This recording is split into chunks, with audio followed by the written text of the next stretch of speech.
ಗಂಗಾ, ಹೇ ಗಂಗಾ,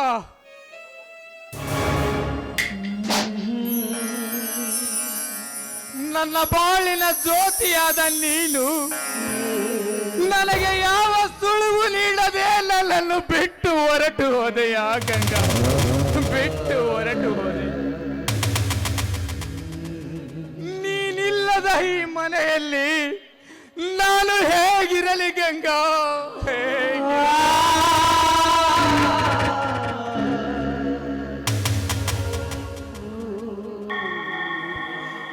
ಮಕ್ಕಳೆಂದರೆ ಸಾಕು ನಿನಗೆ ಪಂಚ ಪ್ರಾಣ. ಅಂತಹ ಮುದ್ದಾದ ಮಕ್ಕಳನ್ನ ಬಿಟ್ಟು ಹೋದ ನಿನ್ನ ಹೆತ್ತ ಒಡಲು ಸ್ವರ್ಗದಲ್ಲಿ ಅದು ಹೇಗೆ ಸುಮ್ಮನಿರುವುದು ಕಾಣೆ. ನಿನ್ನ ಮುದ್ದಿನ ಮಕ್ಕಳಾದ ಪ್ರಕಾಶ ಮತ್ತು ಶ್ರೀಧರ ಈಗ ಬೆಳೆದು ದೊಡ್ಡವರಾಗಿದ್ದಾರೆ.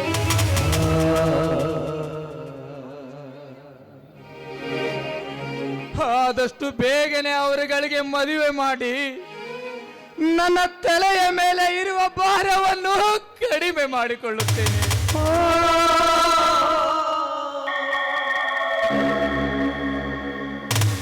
ಇನ್ನು ನನ್ನ ತಂಗಿಯ ಮಗಳು ದೀಪ ತಾಯಿ ಇಲ್ಲದ ತಬ್ಬಲಿಯಾಗಿದ್ದಾಳೆ.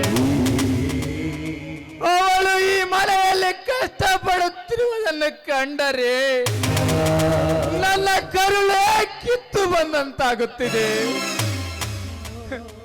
ಗಂಗಾ, ಹೇ ಗಂಗಾ, ಇಷ್ಟೆಲ್ಲ ಕಷ್ಟದ ಕಣಿವೆಗೆ ನನ್ನನ್ನು ನೂಕಿ ನಿಶ್ಚಿಂತೆಯಿಂದ ದೂರಾದೆಯಾ, ನಿಶ್ಚಿಂತೆಯಿಂದ ದೂರಾದೆಯಾ?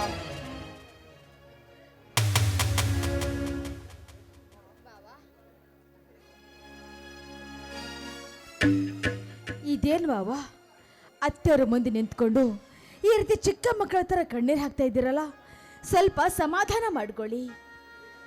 ಹೇಗೆ ಸಮಾಧಾನ ಮಾಡಿಕೊಳ್ಳಲಮ್ಮ, ಹೇಗೆ ಸಮಾಧಾನ ಮಾಡಿಕೊಳ್ಳಲಿ?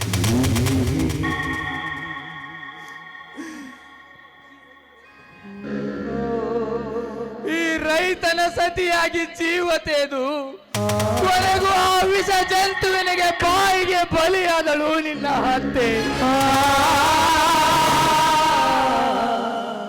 ಒಂದು ದಿನವೂ ಕೂಡ ಹೊಟ್ಟೆ ತುಂಬ ಊಟ ಮಾಡಲಿಲ್ಲ, ಕಣ್ ತುಂಬ ನಿದ್ದೆ ಮಾಡಲಿಲ್ಲ. ಕೊನೆಗೂ ಮಣ್ಣಲ್ಲೇ ಮಣ್ಣಾಗಿ ಹೋದಳಮ್ಮ, ಮಣ್ಣಾಗಿ ಹೋದಳು. ಬಾವ, ಹುಟ್ಟು ಸಾವು ಯಾರ ಕೈಯಲ್ಲಿದೆ? ಬದುಕಿನ ಬೆನ್ನಿಗೆ ಸಾವು ಅಂಟಿಕೊಂಡಿದೆ. ಸಾವು ಇಲ್ಲದ ಮನೆ ಎಲ್ಲಿದೆ ಈ ಜಗದಲ್ಲಿ? ಮಗು ದೀಪ, ಇಷ್ಟು ಚಿಕ್ಕ ವಯಸ್ಸಿನಲ್ಲಿ ಎಷ್ಟೊಂದು ತಿಳಿದುಕೊಂಡಿರುವೆಯಲ್ಲಮ್ಮ. ನಿಜವಿದೆಯಮ್ಮ, ನೀನು ಹೇಳುತ್ತಿರುವ ಮಾತು ನಿಜವಿದೆ. ಸತ್ತವರ ಹಿಂದೆ ಯಾರೂ ಕೂಡ ಸಾಯುವುದಿಲ್ಲ, ಆದರೆ ಅವರ ನೆನಪಿನಲ್ಲಿಯೇ ಬಾಳುತ್ತಾರೆ. ಒಟ್ಟಿನಲ್ಲಿ ಮುತ್ತೈದೆಯ ಸಹವನ್ನು ಪಡೆದ ಈ ನಿನ್ನ ಅತ್ತೆ ನಿಜಕ್ಕೂ ಪುಣ್ಯವಂತಳಮ್ಮ, ಪುಣ್ಯವಂತಳು.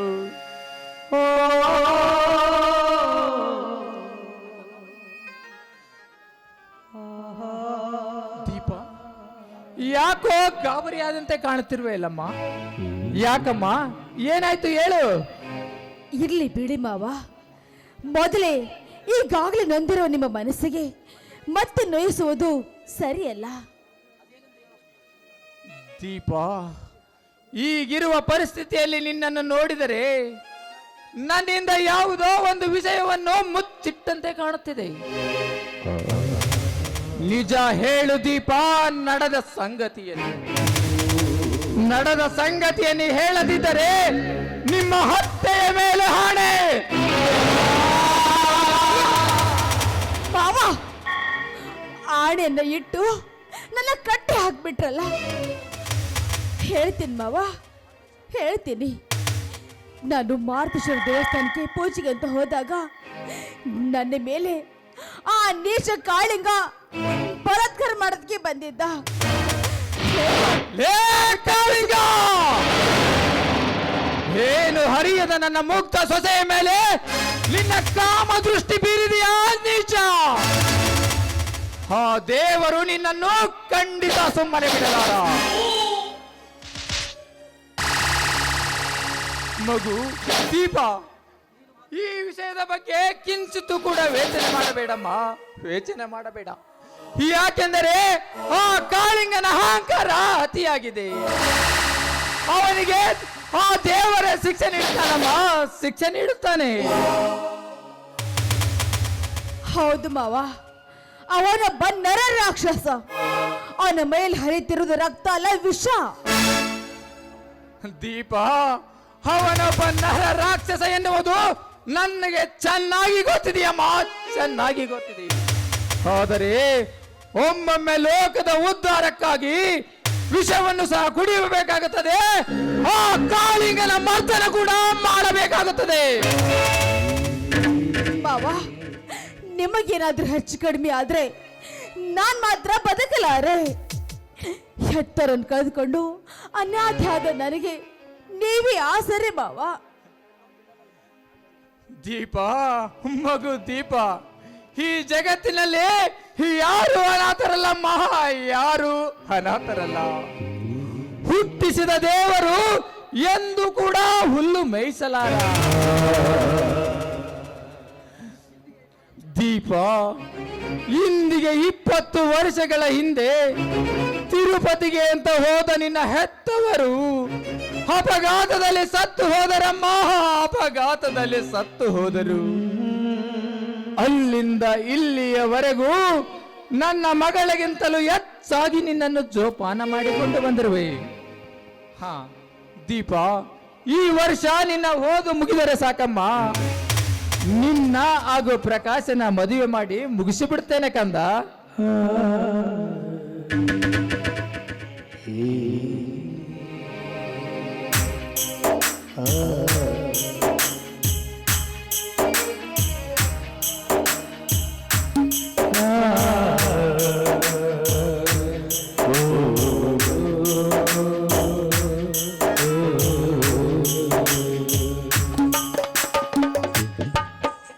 ಯಾರದ ಮದುವೆ ಸುದ್ದಿ ಮಾತನಾಡಿದಂತೆ ಕಾಣಿದ್ದಲ್ಲಪ್ಪಾಜಿ, ಯಾರದ ಮದುವೆ?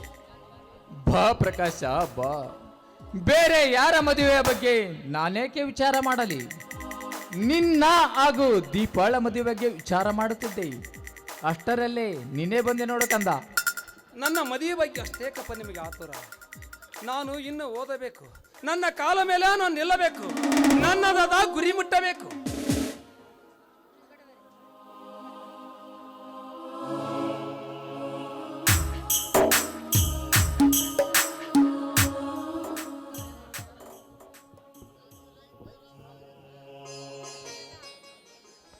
ಮತ್ತೆ ಈಗ ಯಾರ ಮೇಲೆ ಕಾಲ ಮೇಲೆ ನಿಂತಿದ್ದೀಯಾ ಪ್ರಕಾಶ್? ನಿನ್ನ ಕಾಲ ಮೇಲೆ ತಾನೆ. ಸಮಸ್ಯೆ ಸಾಕು ಶ್ರೀಧರ. ಒಂದೊತ್ತಿನ ಊಟ ಸಿಗುವುದಕ್ಕೆ ಕಷ್ಟಪಡಬೇಕಾದ ಈಗಿನ ಕಾಲದಲ್ಲಿ ದಿನಬಳಕೆಯ ವಸ್ತುಗಳ ಬೆಲೆ ಮುಗಿಲು ಮುಟ್ಟುತ್ತಿದೆ. ಅದು ಅಲ್ಲದೆ ನೀನು ಮತ್ತೆ ಅಪ್ಪಾಚಿಯರ ದುಡಿಮೆಯ ದುಡ್ಡಿನಲ್ಲಿ ನಾನು ವಿದ್ಯಾಭ್ಯಾಸ ಮಾಡುತ್ತಿರುವೆನು. ಹೀಗಿರುವಾಗ ಯಾವ ಧೈರ್ಯದಿಂದ ನಾನು ಮದುವೆ ಮಾಡಿಕೊಳ್ಳಬೇಕು ನೀನೇ ಹೇಳು. ನಾನು ಮದುವೆ ಮಾಡಿಕೊಂಡು ನನ್ನ ಸಂಸಾರದ ಭಾರವನ್ನೆಲ್ಲ ನಿಮ್ಮೆಗಲಿ ಯಾಕಲೆ? ಪ್ರಕಾಶ, ನಾವಿನ್ನು ಸತ್ತಿಲ್ಲ ಪಾಲಿನ ಪಾಲಿಗೆ. ಹೇ ಪ್ರಕಾಶ, ತಾಯಿ ಇಲ್ಲದ ತಬ್ಬಲಿ ಮಕ್ಕಳೆಂದು ಕಣ್ಣಲ್ಲಿ ಕಣ್ಣಿಟ್ಟು ಕಿಂಚಿತ್ತು ತೊಂದರೆಯಾಗದಂತೆ ಅಲ್ಲಿಂದ ಇಲ್ಲಿಯವರೆಗೆ ಜೋಪಾನ ಮಾಡಿಕೊಂಡು ಬಂದಿರುವೆ.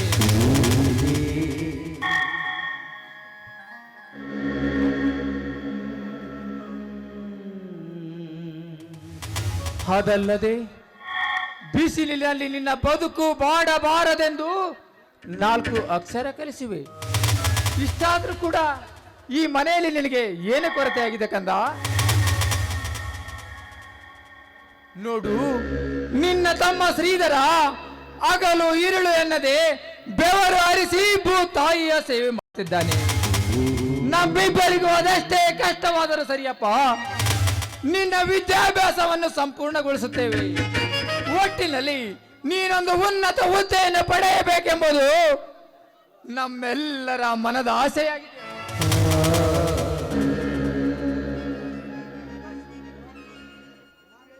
ನಾನು ಹೇಳಿದ್ದು ಹಾಗಲ್ಲ ಅಪ್ಪಾಜಿ. ಇಷ್ಟು ದಿನ ನೀವೆಲ್ಲ ನಮ್ಮ ಕಣ್ಣರೆಪ್ಪಿ ಹಾಗೆ ಜೋಪಾನ ಮಾಡಿಕೊಂಡು ಬಂದಿದ್ದೀರಿ. ಇಲ್ಲಂದವರು ಯಾರು? ಅದು ಅಲ್ಲದೆ ಉನ್ನತ ಹುದ್ದೆ ಅನ್ನೋದು ನಮ್ಮಂತ ಬಡವರಿಗೆ ಈಗಿನ ಕಾಲದಲ್ಲಿ ಕನಸಿನ ಮಾತು. ಈಗಿರುವಾಗ ನಾನು ಕೂಡ ಹೇಗೆ ಉದ್ಯವಂತನಾಗಬೇಕು? ಪ್ರಕಾಶ, ಒಬ್ಬ ವಿದ್ಯಾವಂತನಾಗಿ ಈ ರೀತಿ ಯೋಚನೆ ಮಾಡುತ್ತಿರುವುದು ತರವಲ್ಲಪ್ಪ, ತರವಲ್ಲ. ಈ ಸಮಾಜದಲ್ಲಿ ನಿನ್ನಂತೆ ಇರುವ ಅದೆಷ್ಟೋ ಬಡ ಮಕ್ಕಳು ಹಗಲು ഇരുಳು ಎನ್ನದೆ ವಿದ್ಯಾಭ್ಯಾಸ ಪಡೆದು ನೌಕರಿಯನ್ನು ಪಡೆದು ಉನ್ನತ ಹುದ್ದೆಯನ್ನು ಅಲಂಕರಿಸಿದ್ದಾರೆ. ಆ ಮಾರುತೇಶ್ವರ ನಿನ್ನ ಮೇಲೆ ಕೃಪೆ ತೋರಿದರೆ ಸಾಕಪ್ಪ, ನೀನು ಕೂಡ ಮುಂದೊಂದು ದಿನ ನೌಕರಿಯನ್ನು ಪಡೆದೇ ಪಡುತ್ತೀಯ ಎನ್ನ ನಂಬಿಕೆ ನನಗಿದೆ. ಅದಲ್ಲದೆ ದೀಪ ವಯಸ್ಸಿಗೆ ಬಂದ ಹುಡುಗಿ, ಇನ್ನೂ ಎಷ್ಟು ದಿನ ಹಾಗೆ ಮನೆಯಲ್ಲಿರಬೇಕು ನೀನೇ ಹೇಳು? ನಾನು ಇನ್ನು ಕೆಲವೇ ದಿನಗಳ ಮಾತ್ರ ಅಪ್ಪಾಜಿ. ನಾನೀಗ PS ಹುದ್ದೆಗೆ ಇಂಟರ್ವ್ಯೂ ಕೊಟ್ಟಿದ್ದೇನೆ. ಆ ನೌಕರಿ ನನಗೆ ಸಿಕ್ಕೇ ಸಿಗುತ್ತೆ ಎಂದ ನಂಬಿಕೆ ಕೂಡ ನನಗಿದೆ. ಆ ನೌಕರಿ ಸಿಕ್ಕ ನಂತರ ನಿಮ್ಮ ಆಸೆಯಿಂದ ನಾನು ಮದುವೆ ಆಗುತ್ತೇನೆ, ಆಯ್ತೆ? ತುಂಬಾ ಸಂತೋಷದ ವಿಷಯ ಅಣ್ಣ. ಅಪ್ಪಾಜಿ ಕಂಡ ಕನಸು ಹಾಗೂ ಆ ಮಾರುತೇಶ್ವರನಿಗೆ ದೀಪ ಹೊತ್ತ ಹರಿಕೆ ಇಂದು ನನ್ನ ಸಾಗುವ ಕಾಲ ಹತ್ತಿರ ಬಂದಾಯಿತು ನೋಡಿ. ಅವ್ವ ಇದ್ದಿದ್ರೆ ಅದು ಎಷ್ಟು ಆನಂದ ಪಡ್ತಿದ್ದಳೋ ಏನು.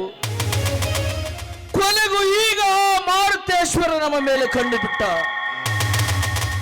ಇದರಲ್ಲಿ ನನ್ನದೇನಿದೆ ಶ್ರೀಧರ್? ಎಲ್ಲ ನಮ್ಮ ಮಾವನವರ ಪರಿಶ್ರಮ ಹಾಗೂ ಅವರ ದುಡಿಮೆಯ ಪ್ರತಿಫಲ ಹಾಗೂ ನನ್ನ ಅತ್ತೆಯವರ ಆಶೀರ್ವಾದ. ಆದರೆ ಇದನ್ನೆಲ್ಲ ನೋಡುವ ಭಾಗ್ಯ ಅತ್ತೆಯವರು ಪಡೆದುಕೊಂಡು ಬಂದಿಲ್ಲ. ಅವತ್ತು ಹೊಲಕ್ಕೆ ಹೋಗಿ ಬುತ್ತಿ ಕೊಟ್ಟು ಬರ್ತೆ ಅಂತ ಹೇಳಿ ಹೋದವರು ಭಾರತ ಲೋಕಕ್ಕೆ ಹೊರಟು ಹೋದ್ರು ಶ್ರೀಧರ್, ಭಾರತ ಲೋಕಕ್ಕೆ ಹೊರಟು ಹೋದ್ರು. ದೀಪ, ದೀಪ, ಮತ್ತೆ ನಿಮ್ಮ ಹತ್ಯೆಯ ನೆನಪು ಮಾಡಿಕೊಂಡು ಯಾಕೆ ಕೊರಗುವೆಂಬ, ಯಾಕೆ ಕೊರಗುವೆ? ಅವಳ ಹಣೆಯ ಬರವೇ ಅಷ್ಟಿತ್ತು ಅಂತ ಕಾಣುತ್ತೆ. ನಮ್ಮೆಲ್ಲರನ್ನು ಅರ್ಥದಲ್ಲಿ ಬಿಟ್ಟು ಮರಳಿ ಬಾರದ ಲೋಕಕ್ಕೆ ಹೊರಟು ಹೋದಳಮ್ಮ, ಮರಳಿ ಬಾರದ ಲೋಕಕ್ಕೆ ಹೊರಟು ಹೋದಳು. ಅಪ್ಪಾಜಿ ಸಮಾಧಾನ ಅಪ್ಪಾಜಿ.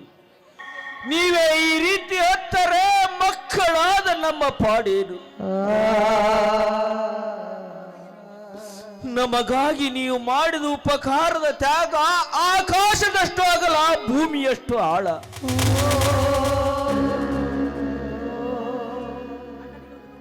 ಅಣ್ಣನಿಗೊಂದು ನೌಕರಿ ಸಿಕ್ಕ ಮೇಲೆ ಅವನಿಗೊಂದು ಮದುವೆ ಮಾಡಿಬಿಡೋಣ. ಅವನ ಹೊಟ್ಟೆಯಲ್ಲಾದರೂ ಅವ್ವ ಹುಟ್ಟಿ ಬರಲಿ. ಈ ಮನೆಯಲ್ಲಿ ನಗುವಿನ ಒಳೆ ಹರಿಯಲಿ ಅಪ್ಪಾಜಿ, ನಗುವಿನ ಒಳೆ ಹರಿಯಲಿ. ಶ್ರೀಧರ, ನಿನಗೆ ಮದುವೆ ಅವಸರವಿದ್ದಂತ ಕಾಣುತ್ತದೆ. ಅಪ್ಪಾಜಿ, ಮೊದಲ ಇವನಿಗೊಂದು ಎಣ್ಣೆ ತೆಗೆದು ಮದುವೆ ಮಾಡಿಬಿಡೋಣ. ನೌಕರಿ ಸಿಕ್ಕ ನಂತರ ನನ್ನ ಮದುವೆ ಬಗ್ಗೆ ವಿಚಾರ ಮಾಡಿದರಾಯ್ತು. ಬೇಡಪ್ಪ ಬೇಡ. ನಾನು ಅಖಂಡ ಬ್ರಹ್ಮಚಾರಿ, ಮೇಲಾಗಿ ಆ ಆಂಜನೇಯನ ಭಕ್ತ. ನನಗೆ ಈ ಜನ್ಮದಲ್ಲಿ ಮದುವೆ ಬೇಡ. ಒಂದು ವೇಳೆ ನಾನು ಮದುವೆಯಾಗುತ್ತೇನೆಂದರೂ ಈ ರೈತನಿಗೆ ಯಾರು ಹೆಣ್ಣು ಕೊಡುತ್ತಾರೆ ನೀವೇ ಹೇಳಿ? ಅನ್ನ ಬೆಳೆಯಲಕ್ಕೆ ರೈತ ಬೇಕು, ಆದರೆ ಕನ್ಯೆ ಕೊಡಲಕ್ಕೆ ನೌಕರಿ ಗಂಡ ಇರಬೇಕು. ಹೀಗಾದರೆ ರೈತರ ಮಕ್ಕಳ ಪಾಡೇನು ನೀವೇ ಹೇಳಪ್ಪಾಜಿ, ನೀವೇ ಹೇಳಿ. ನೋಡು ಶ್ರೀಧರ, ಯಾವ ಯಾವ ಕಾಲಕ್ಕೆ ಏನು ನಡೆಯಬೇಕು ಅದು ನಡೆಯುತ್ತದೆ. ಅದನ್ನು ಯಾರಿಂದಲೂ ತಪ್ಪಿಸಲು ಸಾಧ್ಯವಿಲ್ಲ. ಶ್ರೀಧರ, ಮಕ್ಕಳನ್ನು ಬೆಳೆಸುವುದು ತಂದೆ ತಾಯಿಯ ಕರ್ತವ್ಯವಲ್ಲ. ಅದರ ಜೊತೆಗೆ ವಿದ್ಯಾಭ್ಯಾಸ ಕೊಡಿಸುವುದು, ಅವರಿಗೆ ಮದುವೆ ಮಾಡುವುದು ಪ್ರತಿಯೊಬ್ಬ ಎತ್ತವರ ಕರ್ತವ್ಯವಾಗಿದೆ. ಹಾ ಶ್ರೀಧರ, ನಿನಗೊಂದು ಸುಸಂಸ್ಕೃತಳಾದ ಕನ್ಯೆಯನ್ನು ನಾನು ಹುಡುಕಿ ತರ್ತೇನೆ.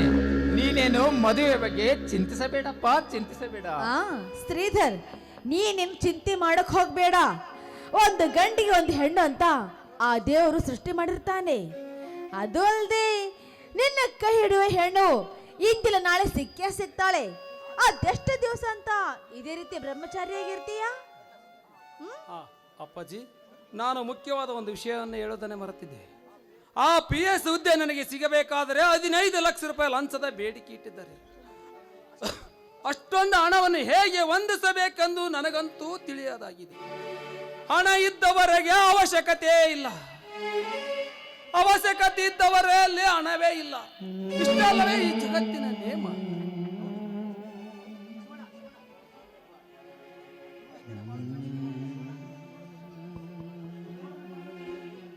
ಪ್ರಕಾಶ, ರೈತರ ಬಾಳು ಕಣ್ಣೀರಿನ ಗೋಳಾಗಿದೆ. ಕಾಲಕ್ಕೆ ಸರಿಯಾಗಿ ಮಳೆಯಾಗುತ್ತಿಲ್ಲ. ಬಿತ್ತಿದ ಬೆಳೆಗೆ ನಿಖರವಾದ ಬೆಲೆ ಇಲ್ಲ. ಇನ್ನು ಇರಲು ಕೂಡ ಒಂದು ನೆಲೆ ಇಲ್ಲ.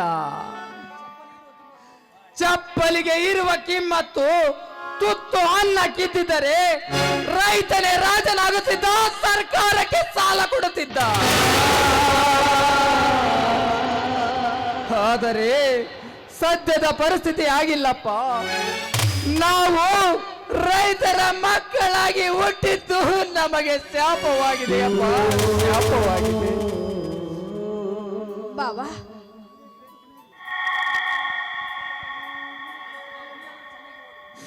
ಪ್ರಕಾಶ, ನೀನಾದರೂ ಚೆನ್ನಾಗಿರಪ್ಪ, ಚೆನ್ನಾಗಿರು. ನೀನು ಈ ಮನೆಯ ಬೆಳಕು. ನಿನ್ನಿಂದ ಈ ಮನೆ ಬೆಳಗಲಿ. ಇನ್ನು ನಮ್ಮೆಲ್ಲರ ಕಷ್ಟ ದೂರವಾಗಲ್ಲಪ್ಪ, ದೂರವಾಗಲಿ. ಪ್ರಕಾಶ,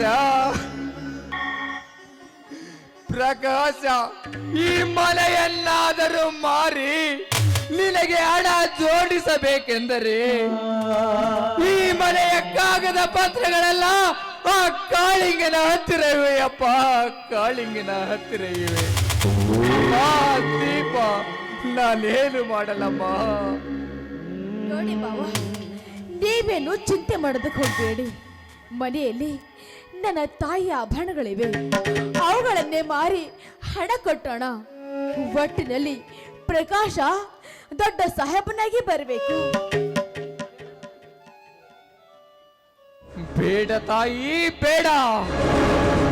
ಈ ನನ್ನ ತೋಳಲ್ಲಿ ಇನ್ನೂ ಶಕ್ತಿ ಇದೆ.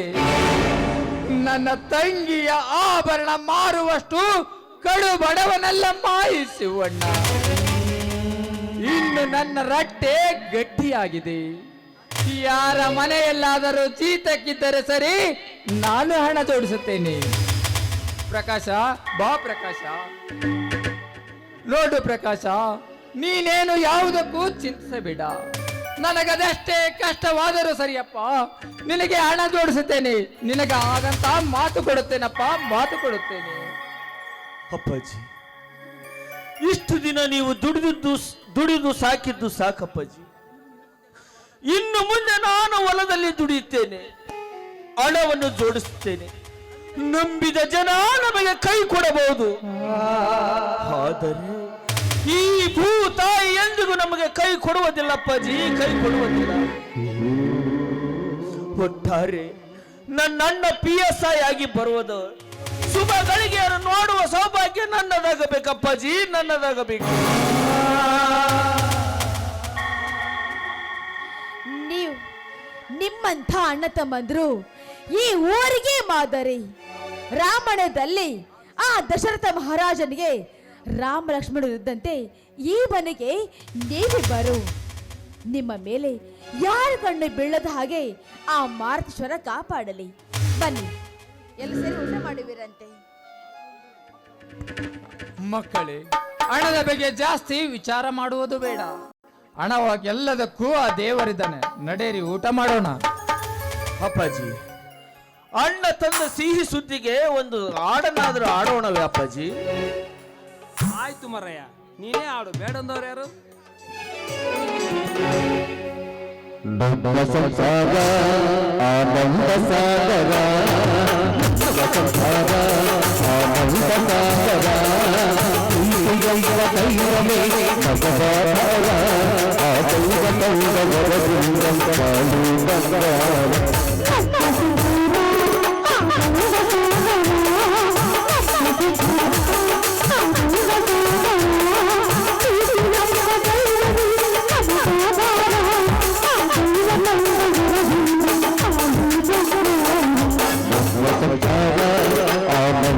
ಸಾಗರ.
la la la la la